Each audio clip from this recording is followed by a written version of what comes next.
Welcome to Cricketics friends. BBL में बाबर आजम अपना दूसरा मैच जो है वो कल पाकिस्तानी वक्त के मुताबिक 1:15 बजे खेलेंगे और वो अपने होम यानी कि सिडनी में वापस आ चुके हैं। तो आज जो एलिसा हीली जो मिचेल स्टार्क की वाइफ भी हैं और इयन हीली जो ऑस्ट्रेलियन विकेट कीपर थे उनकी बेटी हैं, उन्होंने आज एक पॉडकास्ट में कहा कि यार सिडनी की जो ट्रैक है ना वो यकीनन बाबर आजम को सूट करेगी और वैसे भी उनका पहला मैच ही तो था, तो यकीनन हम एक्सपेक्ट कर रहे हैं कि बाबर आजम अच्छा खेलेंगे और अच्छा स्कोर बनाएंगे। तो उसके अलावा शादाब खान आज बीबीएल में अपना मैच खेले थंडर्स की तरफ से, लेकिन जो काम था उनका वो तो उन्होंने किया नहीं। बैटिंग में वंस अगेन जो हमेशा से बात करते रहते हैं ऑलराउंडर, लेकिन हमें तो उनकी शक्ल में एक जो है वो लेग स्पिनर चाहिए ना। हमें तो उनकी बैटिंग से मैं पहले भी कह चुका हूँ कि कोई ना खातिर खा फायदा उठाना है ना हमें चाहिए, क्योंकि हमारे पास ऑलराउंडर्स जो वो ऑलरेडी इतने ज्यादा मौजूद हैं। उनकी बैटिंग में भी बात करेंगे। पीएसएल की जो हवाले से कुछ मजीद अपडेट्स आई है ना उनके ऊपर बात करना एक तो जरूरी था। एक तो जो पीएसएल और आईपीएल है, वंस अगेन उनका जो पिछली दफा क्लैश हुआ था, इस दफा तकरीबन पूरी की पूरी आईपीएल और पीएसएल जो है वो स्टार्ट से लेके एंड तक एक दूसरे के साथ टकराएंगी बड़े जोर से। इसके हवाले से मोहसिन नकवी ने कल बात की और इंडिया दे दिया और मुबैना तौर पर उन्होंने बता दिया कि पीएसएल की जो डेट्स हैं वो 26 मार्च से लेके 3 मई तक जो मुबैना तौर पर बताया जा रहा है कि ये डेट्स हैं, ये इस दौरान पीएसएल खेली जाएगी। जबकि अगर हम आईपीएल की बात करें तो आईपीएल 26 मार्च से लेके 31 मई तक खेली जाएगी। तो मोहसिन नकवी ने भरपूर तौर पे ये सोच लिया है कि भाई जो भी है ना खेडांगे ना खेडन देंगे, मतलब अगर करनी ही है तो फिर सरेआम आगे करेंगे। तो मोहसिन नकवी ने फुल टाइम जो है वो इधर जो है ना वो डॉन वाली अपना स्वैग बना के रखा हुआ।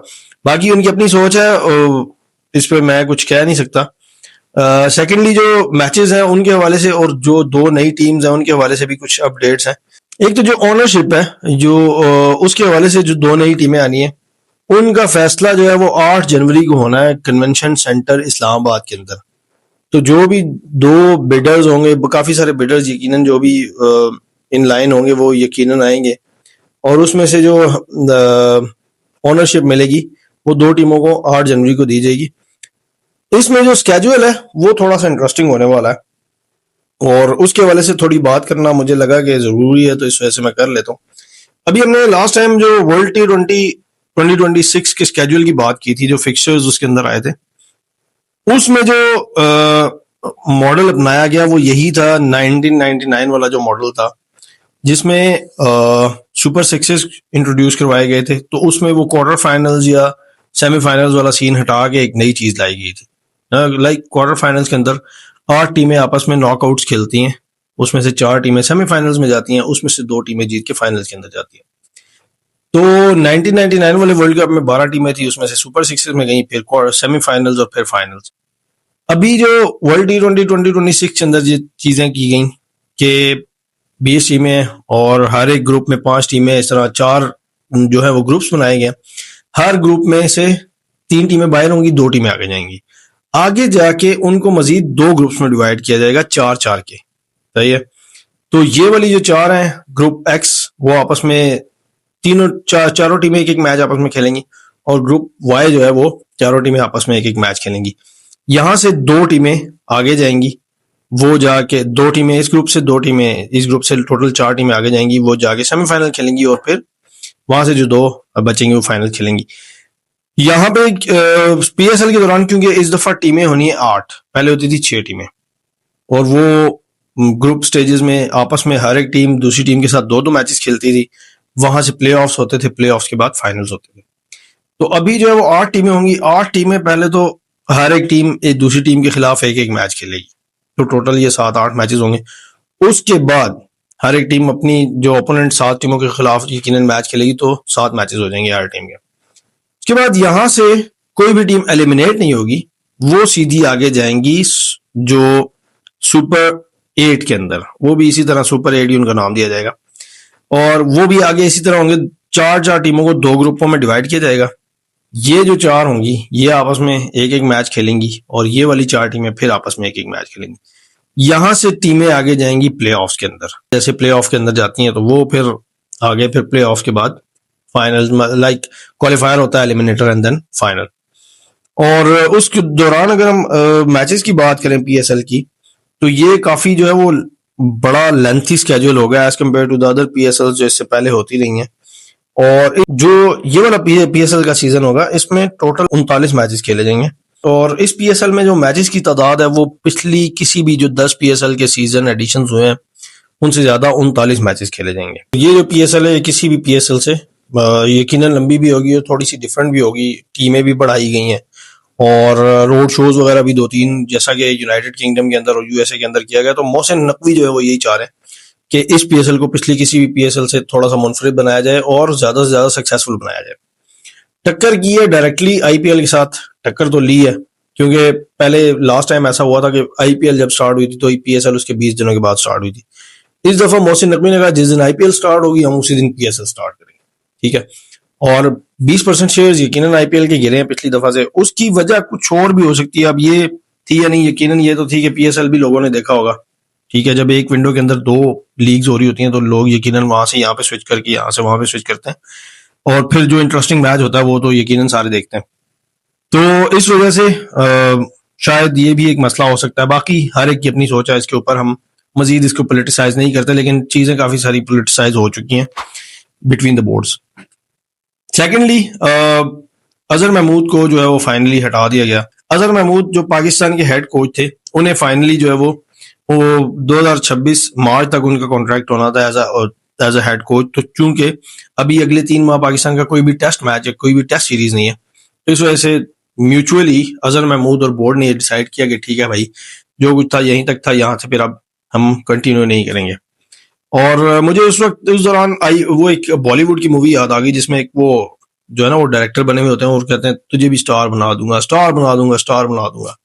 तो पाकिस्तान क्रिकेट बोर्ड ने भी पिछले को तीन साल के अंदर और से 2021 से लेके अभी तक को 8 हेड कोचेस तब्दील किए और हर किसी को कहा तुझे भी स्टार बना दूंगा, तुझे भी। इस दौरान हेड कोचेस तो हर कोई बने, ठीक है, हेड कोच भी बने, कुछ अबूरी भी आए, इंटरिम भी बनाए गए और बैटिंग कोचेस, बॉलिंग कोचेस, काफी सारे लोग जिसमें गैरी क्रिस्टन भी शामिल थे, गिलेस्पी भी आए, उसके अलावा मिकी आर्थर भी शामिल थे, ब्रैडबर्न, काफी सारे लोग आए। लेकिन उसमें पाकिस्तान क्रिकेट को क्या फायदा हुआ? मतलब 2021 से हम देखें 2025 अभी 26 चल रहा है, इस दौरान हम एक तो यकीनन जब फाइनल खेले थे 2021 का सेमीफाइनल, उसमें हमारे जो हेड कोच थे वो मैथ्यू हेडन थे। और 2022 में भी जब हम सेमी फाइनल के लिए क्वालिफाई किए तो उसमें भी हमारे हेड कोच जो है वो मैथ्यू हेडन ही थे। उसके अलावा पाकिस्तान ने जो 23 का वर्ल्ड कप खेला, पाकिस्तान बुरी तरह खेला, बाहर हुआ। 2024 का वर्ल्ड टी20 पाकिस्तान बुरी तरह बाहर हुआ और 2025 की चैंपियंस ट्रॉफी पाकिस्तान की अपनी होम सॉइल के अंदर थी, पाकिस्तान ने बड़ी बुरी तरह जो है वो खेली। वो आप सबको, हमें सबको पता है, उसमें मेरी कॉल करने की कोई जरूरत नहीं है। लेकिन जो कहने का मकसद ये है वो यही है कि कौन सा ऐसा बंदा होगा या क्या बोर्ड इस बारे में क्या सोच रहा है कि यार कौन सा ऐसा बंदा होगा जो पाकिस्तान टीम की नाव को आगे नैया को पार लगाएगा। तो अजहर महमूद को अगर हम देखें 2016 से लेके अभी तक 2025 तक किसी ना किसी कैपेसिटी में पाकिस्तान क्रिकेट बोर्ड के साथ रहे हैं, ठीक है। 2016 से 19 के दौरान ये मिकी आर्थर के साथ रहे जिसमें पाकिस्तान ने चैंपियंस ट्रॉफी जीती थी एज अ बॉलिंग कोच। लेकिन उस वक्त हमें भी पता है कि Pakistan as a bowling coach इनकी क्या खिदमात रही होंगी। तो उम्मीद यही है कि यार पाकिस्तान क्रिकेट बोर्ड जो है वो इस हवाले से सोचे, जैसे इंडिया में अगर हम देखते हैं तो राहुल द्रविड़ वर्ल्ड टी20 जैसे ही उन्होंने जीता तो उन्होंने कहा जी ठीक है, आपका जो था ये उठाएं और चले जाएं। ये नहीं कि उन्होंने कॉन्ट्रैक्ट उनका जो है वो आगे बढ़ाया ही नहीं, वर्ल्ड टी20 तक कॉन्ट्रैक्ट था, उन्होंने कहा ठीक है, thank you so much for your services, ये उठाएं, आपने, आपकी बड़ी मेहरबानी, आपने हमें वर्ल्ड टी20 जितवाया, थैंक यू, हम किसी और बंदे को देखेंगे। तो ये क्रिकेट के अंदर हम या किसी भी और ऐसी स्पोर्ट्स के अंदर देखें तो यकीनन जब ये जो सोच होती है ना कि यार मुख्तलिफ दिमाग आके मुख्तलिफ चीज़ें अप्लाई करवाएंगे, इम्प्लीमेंट करवाएंगे, तो उसमें यकीनन बढ़ के रिजल्ट्स मिलेंगे। और वो हमारी वही दकियानूसी सोच ही नहीं जा रही कि यार वो वाला कोच किसी ने छोड़ा था 2011 के अंदर, उन्होंने वर्ल्ड कप जो है वो इंडिया को जितवाया था, तो हम 2024 में उसको लेके आ जाते हैं। तो मेरे ख्याल से इस हवाले से क्रिकेट बोर्ड को थोड़ा सा विजिलेंट भी होना पड़ेगा, थोड़ा सा अपनी सोच को भी बढ़ाना पड़ेगा कि यार क्यों ना हमारे ऐसे लोग जो अगर टी20 के अंदर जाएं तो मेंटोर शाहिद अफरीदी भी हो सकता है, ठीक है, और जिन्होंने अब्दुल रज़ाक भी हो सकता है मेंटोर, इमरान नज़ीर को बनाया जा सकता है मेंटोर। लाइक अगर इमरान फरत बैटिंग कोच बन सकता है तो ये लोग क्यों नहीं बन सकते? लेकिन इस हवाले से वही है कि यार थोड़ी सी, तो मेरे ख्याल से कोई उनको मशवरे देने वाले ऐसे लोग आए कि भाई कम से कम ये तो देख लें कि अगर T20 का हेड कोच लगवाना है तो उस बंदे ने कितनी पावर हिटिंग खुद की हुई है, ठीक है, या अगर टेस्ट का बनाना है तो उसकी टेस्ट में एवरेजेस कितनी थी, या अगर ओडीआई का बनाना है तो उसने ओडीआई में कितनी सेंचुरी स्कोर की हुई थी। तो ये वाली चीजें अगर होंगी तो फिर मेरे ख्याल से पाकिस्तानी क्रिकेट में बढ़ोतरी आएगी और पाकिस्तानी क्रिकेट कुछ ऐसे दिमाग आएंगे तो फिर ही बढ़ पाएगी मेरे ख्याल से। बाकी बीबीएल का अगला मैच कल जो है वो स्टार्ट है। बाबर आजम के ही मैचेस की बात करेंगे। बाकी आज जो शादाब खान ने मेरे ख्याल से 34 रन बनाए थे 23-24 बॉलों के ऊपर, एक छक्का 2 चौके लगाए। और बॉलिंग में अगर हम उनकी बात करें शादाब खान की, तो 4 ओवर में 36 रन दे के 2 आउट किए। और जो उनको छक्के पड़े हैं भाई साहब, मतलब अगर 2-3 साल वो क्रिकेट नहीं खेले इंटरनेशनल क्रिकेट और वापस आके वो वहीं पे हाफ वॉलीज कर रहे हैं, जैसे एक बॉल उन्होंने करवाया ऐसे था जैसे बाउंसर फास्ट बॉलर करता है और वो सीधा यहाँ से बैक फुट पे, वो लंबे लंबे ऑस्ट्रेलियन है यार, वो तो पेस लाइक करते हैं।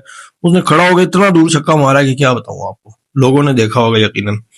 फिर जो आगे बॉलें थी वो बिल्कुल ही आगे थी, ठीक है, उसमें बहुत ही फ्लाइट की हुई थी। कोई अगर सीधी बॉलें जो जो उन्होंने की हैं, एक बोल्ड किया उन्होंने, दूसरा तो मैं समझा जो कैच हुआ मुझे लगा ये छक्का हो गया। तो जो शादाब खान के हवाले से अभी लोग कह रहे हैं जी उन्हें वर्ल्ड T20 में लेके जाएंगे, तो कैसे लेके जाएंगे? एज अ बॉलर तो नहीं भाई, 4 ओवर तो सोचे ही नहीं है वो करवा सकता। जैसे उस दिन सलमान अली आगा ने कहा था कि क्या नवाज 4 ओवर नहीं कर सकता? बिल्कुल कर सकता है। मैं कहता हूँ सैम अयूब जो है वो इससे अच्छे 4 ओवर्स करवा सकता है शादाब खान से, सही है। और फैसल अकरम इससे अच्छे 4 ओवर्स करवा सकता है, सुफियान मुकीम इससे अच्छे ओवर्स करवा सकता है। और बैटिंग की तो हमें जरूरत ही नहीं है, ऑलराउंडर की तो हमें जरूरत है ही नहीं है भाई। आप इसे एज एन ऑलराउंडर लेके जाएंगे तो मेरे ख्याल से ये पाकिस्तान क्रिकेट के साथ जाती होगी।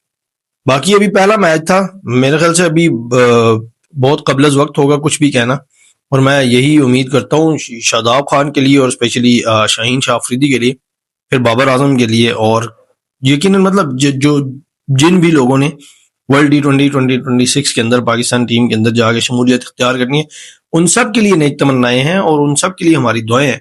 हमें कभी भी अच्छा नहीं लगता कि पाकिस्तानी को बॉलर कुट खाए या पाकिस्तानी को बैटर जो है वो जल्दी आउट हो, ठीक है। एलिसा हीली ने कहा कि अब सिडनी जो है वो सिडनी की अच्छी पिच है, और इससे पहले पर्थ में यकीनन एक मुश्किल पिच थी, और आते ही हमने बाबर आजम को यहाँ खिला दिया। तो हम यही उम्मीद करते हैं कि सिडनी के अंदर बाबर अच्छा परफॉर्म करेगा। कल 1:15 बजे बाबर आजम का मैच है पाकिस्तानी टाइम के मुताबिक, तो दुआ करते हैं और उम्मीद करते हैं बाबर आजम जो है वो कल अच्छा परफॉर्म करे और हम यहाँ कल आके अच्छी बातें करें इसके बारे में।